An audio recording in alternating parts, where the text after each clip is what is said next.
नमस्कार। मेरा नाम डॉक्टर अवधेश खरे है। मैं एडवेंचर के इस एपिसोड में आपका स्वागत करता हूं। आज हम इस एपिसोड में भारतीय ज्ञान प्रणाली भाग 5 के अंतर्गत पुष्पक विमान के बारे में चर्चा करेंगे। त्रेता युग में पुष्पक विमान। पुष्पक विमान को एक दिव्य उड़ने वाले रथ के रूप में बताया गया है, जो मूल रूप से कुबेर का था और बाद में रावण ने ले लिया था। ये अपनी मर्जी से यात्रा कर सकता था, आकार बदल सकता था और ऑटोमेटेड था, जो एक उच्च स्तर की मिस्टिकल टेक्नोलॉजी को दर्शाता है। पौराणिक कथाओं में, खासकर रामायण में त्रेता युग में, विमानों का साफ जिक्र है, जहां पुष्पक विमान का भी वर्णन है। पुष्पक विमान को एक उन्नत, ऑटोमेटेड और आसमान में उड़ने वाले वाहन के रूप में बताया गया है। अब महाभारत काल में विमान की चर्चा करेंगे। हालांकि महाभारत में इन रथों की बात की गई है, लेकिन दिव्य शक्तियों वाले रथ भी शामिल हैं, जैसे अर्जुन का रथ, जो अग्नि और श्री कृष्ण ने दिया था। लेकिन पुष्पक जैसे विमानों का कोई जिक्र नहीं है। खुद श्री कृष्ण को मथुरा से द्वारका तक रथ से यात्रा करते हुए दिखाया गया है। पुष्पक विमान एक स्वर्गीय वस्तु थी, जो शायद सीधे दिव्य कृपा का प्रतीक थी। द्वापर युग तक मॉरल डायलेमा और कर्म की भूमिका बड़ी हो गई थी। पुष्पक विमान संभवतः सचमुच की विमानन के बजाय मानसिक या आध्यात्मिक उत्थान का प्रतिनिधित्व करता हो। द्वापर युग में, जो महाभारत काल से मेल खाता है, विमानों का सीधा सीधा जिक्र नहीं, उतना जिक्र नहीं है जितना त्रेता युग में था।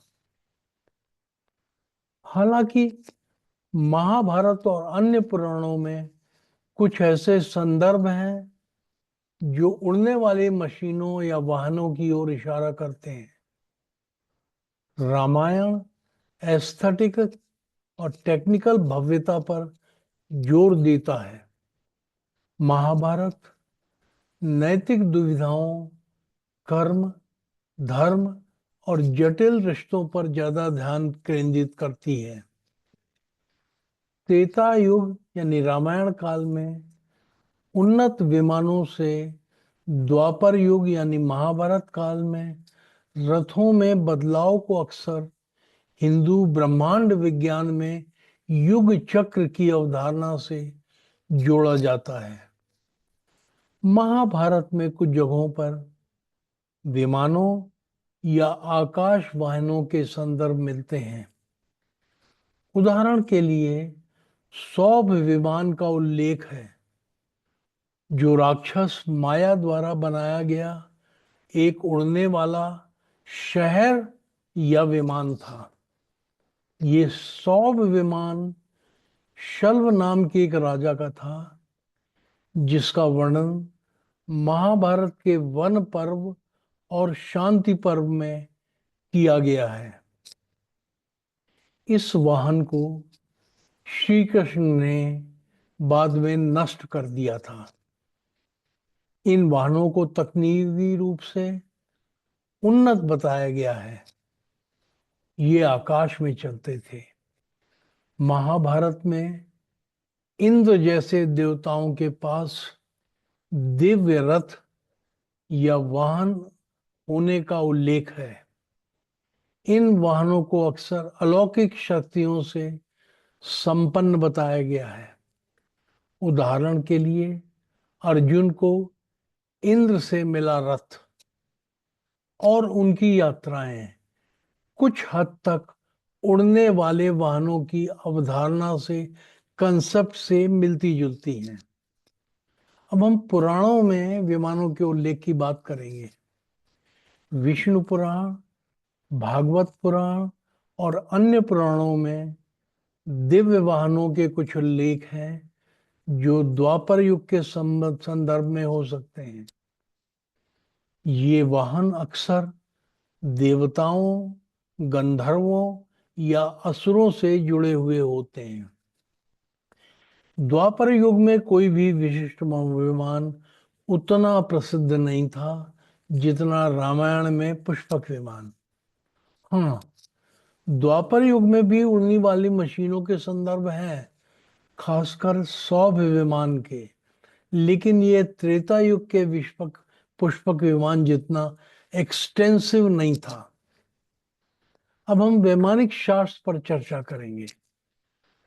महर्षि भारद्वाज का विमान शास्त्र यानी वैमानिक शास्त्र एक पुराना संस्कृत का ग्रंथ है, टेक्स्ट है, जिसे भारतीय एरोनॉटिक्स में एक जरूरी डॉक्यूमेंट माना जाता है। ये टेक्स्ट यंत्र के कंसेप्ट पर आधारित है। ये उनके बड़े ग्रंथ यंत्र सर्वस्व का एक हिस्सा है, जिसमें अलग अलग मैकेनिकल और एरोनॉटिकल नॉलेज के बारे में बताया गया है। एयरक्राफ्ट की डेफिनेशन के बारे में कहा गया है, वेग संयात विमानों अंडजनम, यानी पक्षियों की स्पीड से चलने वाले व्हीकल को विमान कहते हैं। अब यंत्र और इंस्ट्रूमेंट की बात करें। इस टेक्स्ट में रूप दर्शक जो रडार जैसा है, शब्द दर्शक, स्पीडोमीटर और टाइम मीटर जैसे इंस्ट्रूमेंट के बारे में बताया गया है। विमानों और यात्रियों को तूफान, बिजली और दूसरी प्राकृतिक आपदाओं से बचाने के तरीकों के बारे में भी बताया गया है। इसमें 25 तरह के मांत्रिक विमान जैसे पुष्पक विमान और 65 तरह के तांत्रिक विमानों के बारे में बताया गया है। महर्षि भारद्वाज उत्कृष्ट ज्ञानी थे, जिन्होंने Ayurveda, grammar, Dhanurveda, political science, economics, mechanical science जैसे फील्ड में अपना योगदान दिया है। प्रयागराज में भारद्वाज आश्रम में उनकी मूर्ति रखी है और दावा किया जाता है कि महर्षि भारद्वाज ने ही सबसे पहले एयरक्राफ्ट बनाने और उड़ाने की कला खोजी थी।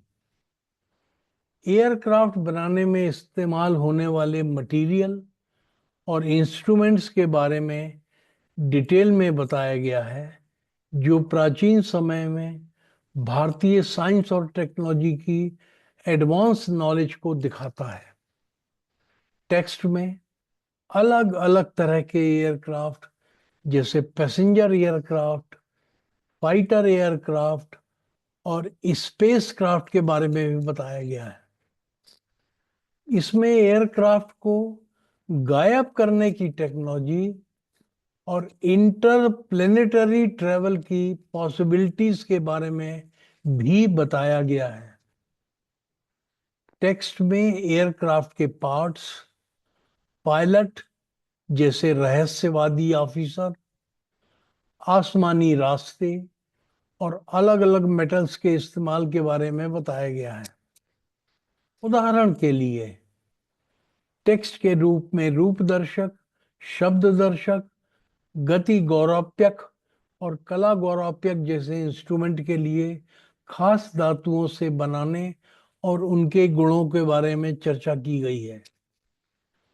इन धातुओं को पर्यावरण की प्रतिकूल परिस्थितियां जैसे बारिश, भूकंप, इसमें विमान की सुरक्षा पक्का करने के लिए डिजाइन किया गया था। वैमानिक शास्त्र भारतीय विमानों के निर्माण, संचालन और तकनीकी पहलुओं का वर्णन करते हैं। वैमानिक शास्त्र का पहला हिंदी अनुवाद 1943 में प्रिया रत्न अर्श द्वारा प्रकाशित किया गया था और दूसरा अनुवाद स्वामी ब्रह्ममुनि परिव्राजक द्वारा 1959 में किया गया था। इसका संस्कृत पाठ और अंग्रेजी अनुवाद 1973 में प्रकाशित हुआ था। इसमें विमानों के लिए ऊर्जा स्रोतों का उल्लेख है, जैसे सौर ऊर्जा, चुंबकीय शक्ति और अन्य प्राकृतिक स्रोत। तथापि इस ग्रंथ की प्रामाणिकता और ऐतिहासिकता पर विद्वानों के बीच विवाद रहा है। वैमानिक शास्त्र में मिश्र धातुओं के निर्माण का उल्लेख है, जो विमानों के लिए हल्के और टिकाऊ सामग्री बनाने पर केंद्रित होते हैं। हालांकि ये विवरण आधुनिक धातु विज्ञान मेटलर्जी के दृष्टिकोण से व्यू पॉइंट से वेग और सिंबॉलिक हैं। धातुओं को जोड़ने की कोई प्रक्रिया जैसे कि वेल्डिंग का कोई सीधा उल्लेख नहीं है, लेकिन विमान निर्माण में पुर्जों को एकीकृत यानी इंटीग्रेट करने की तकनीकों का उल्लेख है, जो एंशियंट मेटल वर्क से संबंधित हो सकता है।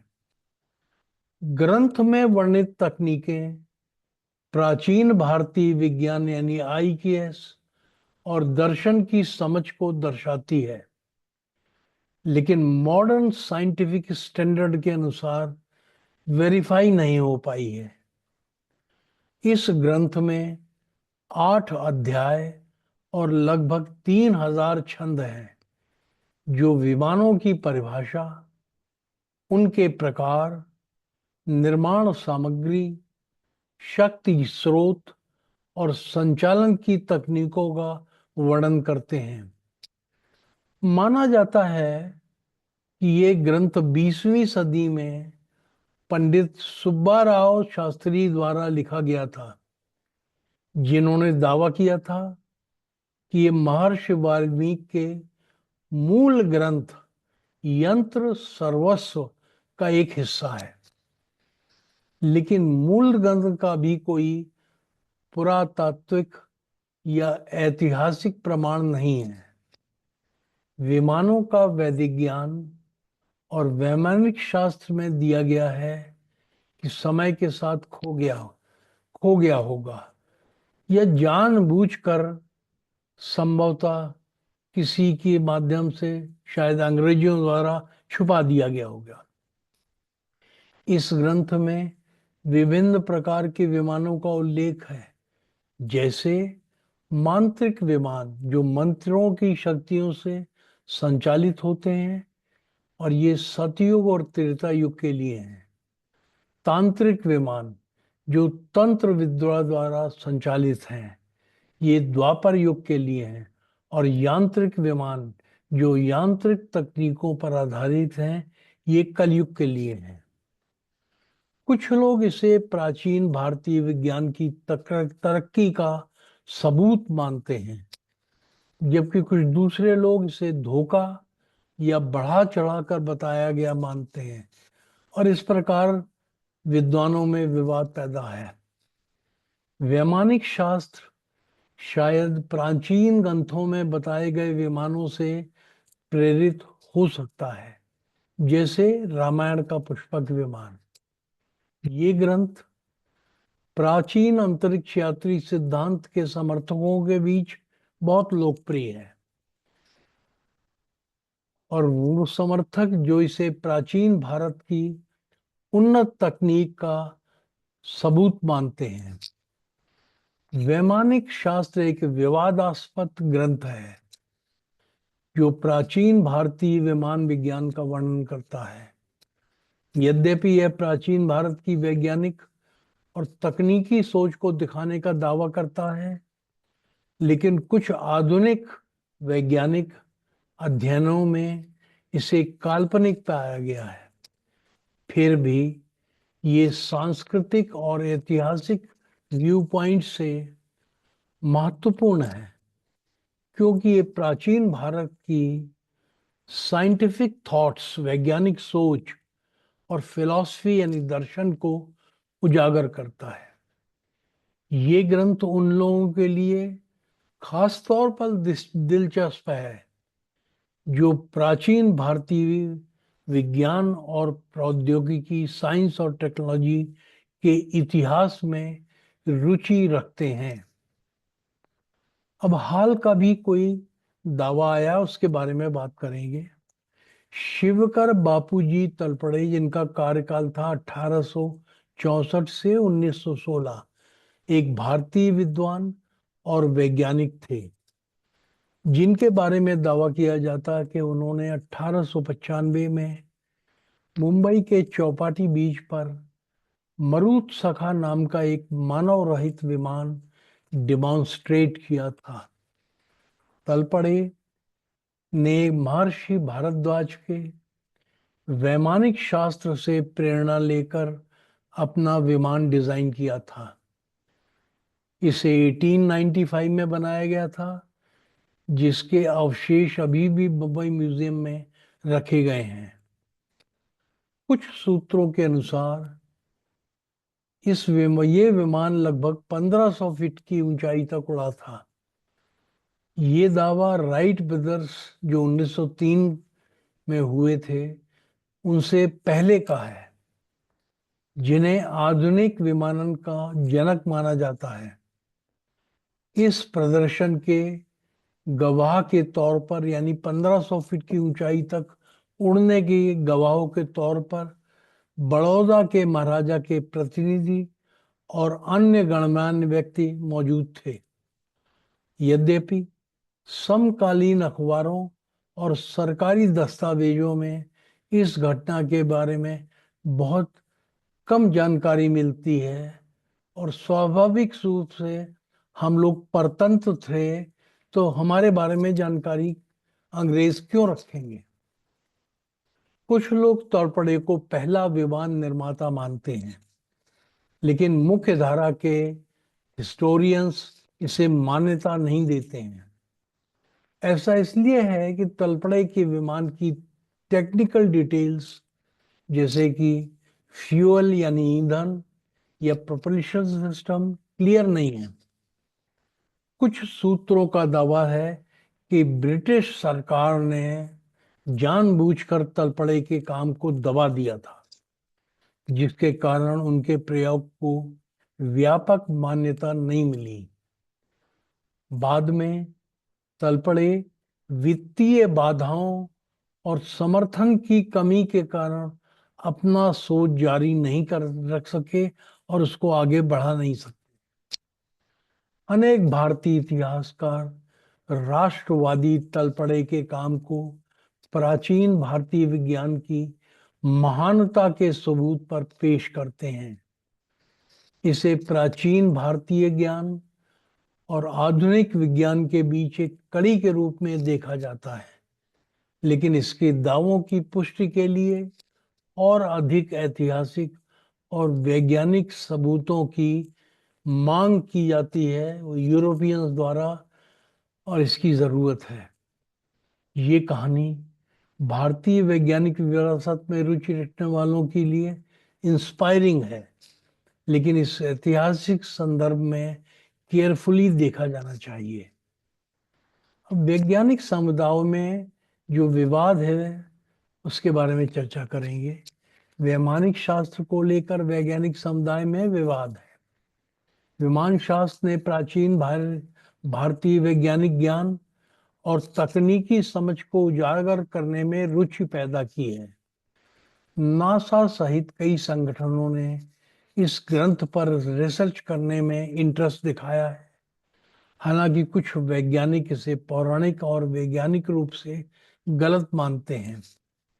ये ग्रंथ रामायण और महाभारत जैसे पौराणिक कथाओं में बताए गए विमानों से प्रेरित लगता है।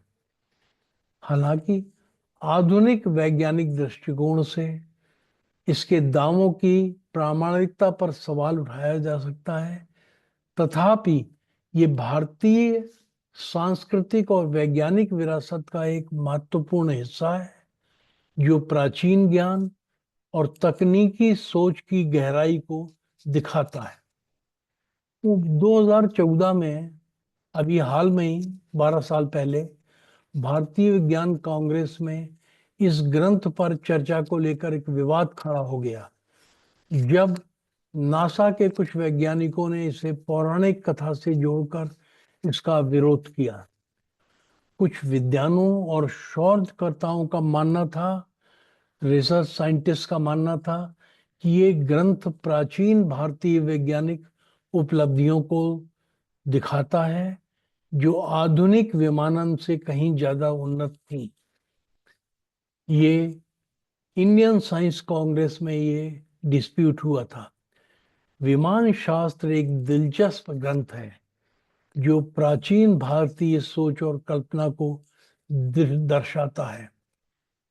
1974 में Indian institute of science Bangalore के एरोनॉटिकल और मैकेनिकल इंजीनियरिंग रिसर्चर्स ने इस ग्रंथ का अध्ययन किया और इसे काल्पनिक और वैज्ञानिक आधार से रहित और आधुनिक वैज्ञानिकी सिद्धांतों के अनुरूप नहीं पाया।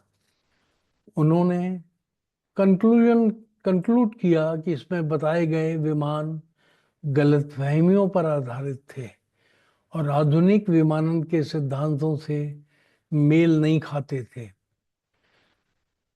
आधुनिक दस्तावेजित और नियंत्रित उड़ान का श्रेय इसलिए राइट बंधुओं को दिया जाता है और माना जाता है कि राइट बंधु ही इसके इनोवेटर्स थे।